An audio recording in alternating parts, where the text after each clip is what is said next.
గతంలో చూస్తే మీరు ఎంతో ఫైట్ చేశారు. ఆ టైంలో మీ న్యూడ్ ఫుడ్స్ కూడా అప్లోడ్ చేశారు.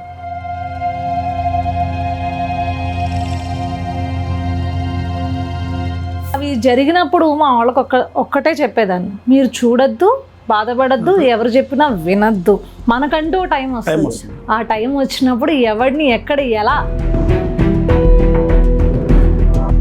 వర్ర రవీందర్ రెడ్డిని అలాంటి వాడు కాదు, ఏదో పథకాల కోసం ప్రభుత్వ పరిపాలన కోసం ప్రశ్నిస్తే అరెస్ట్ చేస్తారని చెప్పి వైసీపీ చెప్తుంది. అదే కదా, వర్ర రవీందర్ రెడ్డి అనేవాడు కావచ్చు, అలియాస్ అమీగో అలియాస్ షేక్ కాజాబాబ్ అనే గుడివాడకు సంబంధించిన అతను కావచ్చు.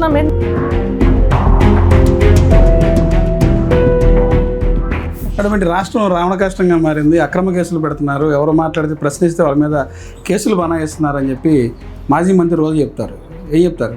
మీరు ప్రశ్నలో బూతులు మాట్లాడుతూ 2014 నుంచి 19 వరకు మనకు చెల్లిపోయింది కదా, బూతులు మాట్లాడినా మనల్ని ఎవరు ఏమనలేదు కదా, మార్ఫుల్ చేసినా మనల్ని అనలేదు కదా అంటే ఇప్పుడు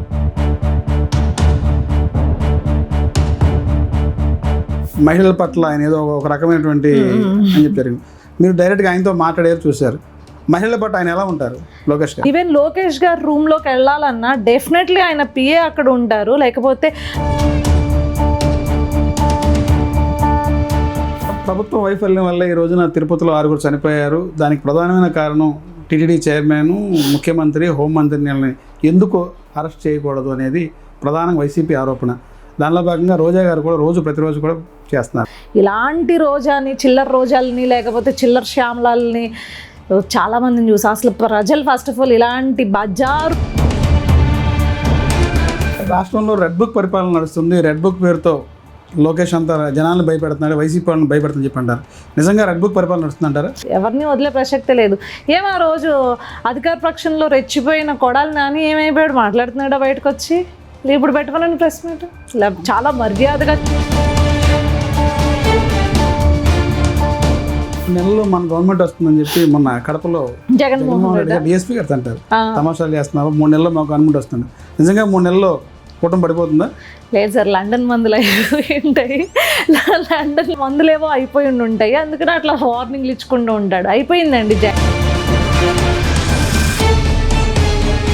రాష్ట్ర వ్యాప్తంగా మూకుముడి దాడి, బూతులు, ఎప్పుడు మా ఫ్యామిలీ చూడని ఒక సునామీ అనుకోవచ్చు. మీకు తెలిసిందే కదండి, న్యూడ్ ఫొటోస్ కావచ్చు, మాఫ్స్ కావచ్చు, ఒక సునామీని చూసింది. ఆ టైంలో మా తమ్ముడు కొంచెం జగన్మోహన్ రెడ్డి అనేవాడు క్యాష్ చేసుకుని లిటరల్ ఇలాంటి బూతులు, ఇంత ఘోరమైన మార్పులు వాళ్ళ చేత జగన్మోహన్ రెడ్డి వేయించాలంటే ఒక టీం వేయిస్తుంది. ఆ టీం హెడ్స్ జగన్మోహన్ రెడ్డికి ఏంటి అంటే సొంత తల్లిని తిట్టినా ఫరక్ పడదు, సొంత చెల్లిని తిట్టినా లెక్క ఉండదు, ఆఖరికి సొంత భార్యని బిడ్డలను కూడా తనకు రాజకీయంగా కనుక దోహదపడుతుంది ఇది అనుకో. 5 ఏళ్ల పాటు ఎవరైతే కష్టపడ్డారో వాళ్ళని మేము గుర్తుంచుకుంటాం, పార్టీ గుర్తిస్తుంది అన్నారు. గత 5 ఏళ్ళు మీరు చాలా పోరాటం చేశారు. నామినేట్ పోస్టులో భవిష్యత్తులో ఉండవల అంశాన్ని చూడొచ్చు అంటారు. మీరు చూసుకున్నట్లయితే ఎక్కడైతే మాచర్లలో గాయపడిన అంటే ఎదురొడ్డి ఓటింగ్కి వెళ్ళి అక్కడ ఆ మహిళకి ఇచ్చారు చూడండి. ఎస్, నా